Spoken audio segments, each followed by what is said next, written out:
مشکات الآثار حدیث نمبر 100 عن ابی ہریرہ رضی اللہ تعالی عنہ قال کیف انتم اذا لم تجتبئوا دینارا ولا درہما فقیل له وکیف ترى ذلك کائنا یا ابا ہریرہ قال والذي نفس ابي هريره بيده عن قول الصادق المصدوق صلى الله عليه وسلم قالوا عما ذلك قال تنتهك ذمة الله وذمة رسوله فيشد الله قلوب أهل الذمة فيمنعون ما في أيديهم۔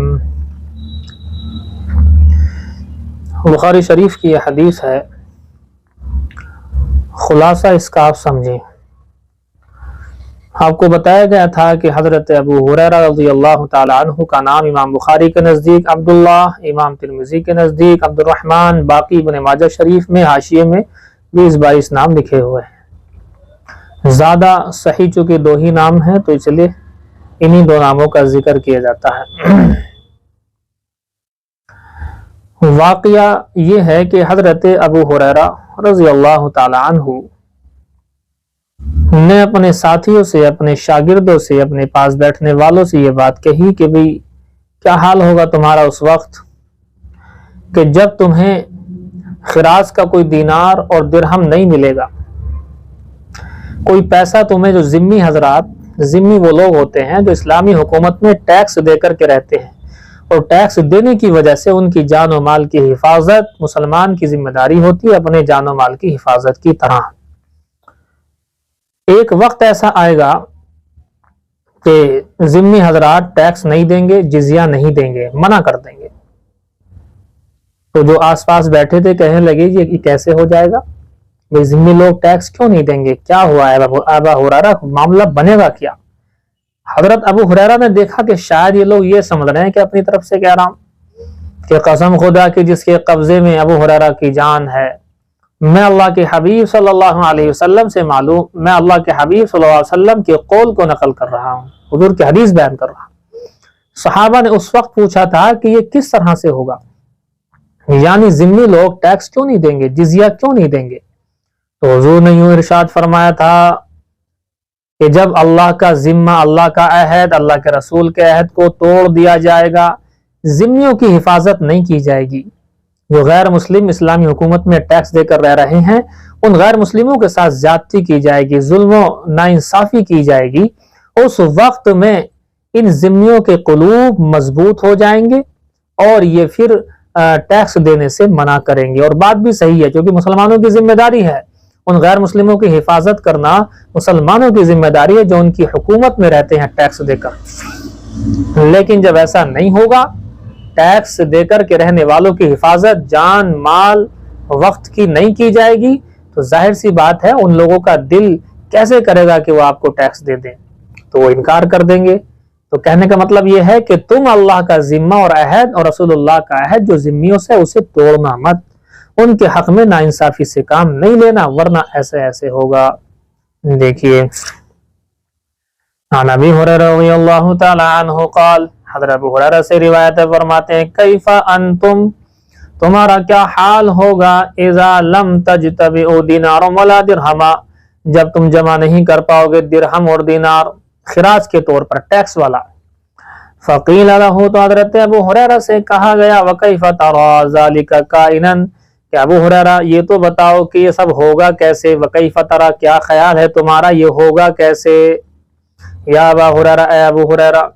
قال، ابو ہریرہ فرماتے ہیں والذی نفس ابی ہریرہ بیدہ، کہ قسم اس ذات کی جس کے قبضے میں ابو ہریرہ کی جان ہے، عن قول الصادق المصدوق، میں صادق مصدوق کے قول کو نقل کر رہا ہوں، حدیث کو نقل کر رہا ہوں۔ صادق مصدوق یہ حضور کو کہہ رہے ہیں، صادق مانے سچے اور مصدوق مانے جن کی سچائی کو تسلیم کر لیا جائے، سچوں کے سچے، مہا سچے، سب سے زیادہ سچے کے قول محمد رسول اللہ کے قول کو، حدیث کو نقل کر رہا ہوں۔ قالوا، صحابہ نے اس وقت حضور کی بات پر معلوم کیا تھا، عما ذالک، یہ کس طریقے سے ہو جائے گا، کس وجہ سے ہو جائے گا یا رسول اللہ؟ قال حضور نے جواب دیا تھا تنتہک ذمۃ اللہ و ذمۃ رسولی، یہ اس طرح سے ہوگا کہ جب اللہ کا ذمہ اور عہد اور اللہ کے رسول کا عہد کو توڑ دیا جائے گا۔ توڑنے سے مراد یہی ہے ذمہ حضرات کے جانی مالی حفاظت مسلمانوں کی ذمہ داری، حکومت اسلامیہ کی ذمہ داری۔ جب وہ ذمہ داری نہیں نبھائے گی، غیر مسلموں کے ساتھ ناانصافی کا معاملہ کرے گی، تو کیا ہوگا؟ فیشد اللہ قلوب اہل الذمہ، تو اللہ رب العزت والجلال اہل ذمہ یعنی ذمی لوگوں کے ان غیر مسلموں کے دلوں کو مضبوط کرے گا جو ٹیکس دے کر اسلامی حکومت میں رہتے ہیں۔ ذمی انہی کو کہتے ہیں، تو ذمی لوگوں کے دلوں کو اللہ تعالیٰ مضبوط کر دے گا۔ فَيَمْنَعُونَ مَا فِي أَيْدِيهِمْ، تو وہ لوگ ذمی لوگ منع کر دیں گے اس مال کو دینے سے جو ان کے ہاتھ میں ہے، ما اس مال کو فی ایدیہم جو ان کے ہاتھوں میں ہے، منع کر دیں گے جی ہمیں کوئی ٹیکس آپ کو نہیں دینا۔ ٹیکس کیوں دیں؟ آپ ہمارے جان کی حفاظت نہیں کر رہے، آپ ہمارے مال کی حفاظت نہیں کر رہے، اور یہ ٹیکس جان اور مال اور ان سب چیزوں کی حفاظت کے لیے تو ہوتا ہے، لہذا وہ منع کر دیں گے۔ معلوم ہوا کہ مسلمان جب ظلم کریں گے تو غیر مسلم ٹائٹ ہو جائیں گے، سخت ہو جائیں گے۔ اس لیے مسلمان کو چاہیے کہ اللہ کا عہد، رسول اللہ کا عہد جو ذمیوں کے متعلق کیا گیا اس کو نہ توڑے، اور یہ مسئلہ بھی حکومت اسلامیہ کا ہے۔ غیر حکومت اسلامیہ میں یہ نہیں کہ غیر مسلموں کے ساتھ میں جو ہے ناانصافی کی جائے، نعوذ باللہ، ہم کسی کے ساتھ بھی ناانصافی کو روا نہیں رکھتے، جائز نہیں رکھتے، اسلام منع کرتا ہے۔ اپنا ہو، غیر مسلم ہو، عیسائی ہو، یہودی ہو، ناانصافی اور ظلم کو اسلام سختی کے ساتھ منع کرتا ہے۔ اور اگر کوئی ظلم کر رہا ہے کسی عیسائی پر، یہودی پر، یا کسی غیر مسلم پر، سکھ پر، تو اس کا پرسنل فعل ہے، اسلام اس کی تائید نہیں کرتا۔ اور جب غیروں کی طرف سے مسلمانوں پر ظلم ہوتا ہے، یہود کی طرف سے، عیسائی کی طرف سے، غیروں کی طرف سے، تو ظاہر سی بات ہے اسلام اس کی بھی چھوٹ دیتا ہے کہ ان کا منہ توڑ جواب دے دیا جائے، یہ بھی اسلام اس کی اجازت دیتا ہے، اسی کو جہاد کہتے ہیں۔ دیکھیے ایک بار اور دیکھیں اس کا ترجمہ۔ عن ابی ہریرہ، حضرت ابو ہریرہ سے روایت ہے، قال فرماتے ہیں کیف انتم، کیا حال ہوگا تمہارا اس وقت، اذا لم تجتبئوا، جب تم جمع نہ کر سکو گے، دینار ولا درہم، نہ دینار نہ درہم۔ فقیل لہ، تو کہا گیا حضرت ابو ہریرہ سے، وکیف ترى، کیا خیال ہے تمہارا، ذالک کائناً یہ کیسے ہوگا، یا ابا ہریرہ، اے ابو ہریرہ۔ قال، حضرت نے فرمایا، ای والذی نفس ابی ہریرہ بیدہ، قسم اس ذات کی جس کے قبضے میں ابو ہریرہ کی جان ہے، عن قول الصادق المصدوق، یہ صادق مصدوق کے قول کی وجہ سے ہوگا، یعنی حضور کی حدیث کی وجہ سے ہوگا۔ قالوا، صحابہ نے پوچھا تھا، اما ذالک، اس کا سبب کیا ہوگا، ایسا کیسے ہو جائے گا؟ قال، تو حضور نے ارشاد فرمایا تھا، تنتہک ذمۃ اللہ، جبکہ توڑا جائے گا اللہ کے عہد کو، وذمۃ رسولی، اس کے رسول کے عہد کو، فیشد اللہ، تو اللہ تعالیٰ مضبوط کر دے گا، قلوب اہل الذمۃ، ذمیوں کے دلوں کو، فیمنعون ما فی ایدیہم، پس وہ منع کر دیں گے، ما اس مال کو دینے سے، فی ایدیہم جو ان کے ہاتھوں میں ہے، یعنی ٹیکس اور جزیے کا سامان مال دینے سے انکار کر دیں گے۔ سمجھ گئے؟ یہ روایت سمجھ میں آ گئی؟ آگے چلیں دیکھیں۔ عن العرباض بن ساریہ رضی اللہ تعالی عنہ قال، قال رسول اللہ صلی اللہ علیہ وسلم، وَإِنَّ اللَّهَ لَمْ يَحِلَّ لَكُمْ أَن تَدْخُلُوا بُيُوتَ أَهْلِ الْكِتَابِ إِلَّا بِإِذْنٍ وَلَا ضَرْبَ نِسَائِهِمْ وَلَا أَكْلَ ثِمَارِهِمْ إِذَا أَعْطَوْكُمُ الَّذِي عَلَيْهِمْ۔ دیکھیں حضرت عرباض ابن ساریہ رضی اللہ تعالی عنہ سے روایت ہے کہ اللہ کے حبیب صلی اللہ علیہ وسلم نے ارشاد فرمایا، کیا ارشاد فرمایا، اس کا خلاصہ آپ سمجھے۔ کسی مسلمان کے لیے حلال ہی نہیں ہے، یعنی ناجائز اور حرام ہے یہ بات کہ اہل کتاب عیسائی یہودیوں کے گھروں میں بنا اجازت کے داخل ہو جائیں۔ یہودیوں اور عیسائی کے گھروں میں بنا اجازت کے داخل ہونے کو منع کیا گیا، اور ان کی عورتوں کو مارنے پیٹنے، ان کے پھلوں کو کھانے بنا اجازت کے، ان کے پھلوں کو کھانے سے منع کیا گیا ہے جب وہ تمہیں ٹیکس اور جزیہ دے رہے ہیں۔ حکومت اسلامیہ کے اندر ہندو، یہودی، عیسائی ہر مذہب کا رہ سکتا ہے اور رہ رہے ہیں، لیکن ان لوگوں کے اوپر ایک ٹیکس ہوا کرتا ہے جو مسلمانوں پر نہیں ہوتا۔ وہ ٹیکس صرف انہی لوگوں کے اوپر ہوتا ہے جو اسلامی حکومت میں رہنا چاہتے ہیں اور وہ مسلمان نہیں ہیں، تو ان کے اوپر ایک جیسا بھی ٹیکس ہوتا ہے، وہ جزیہ بولتے ہیں اسے، وہ رکھا جاتا ہے۔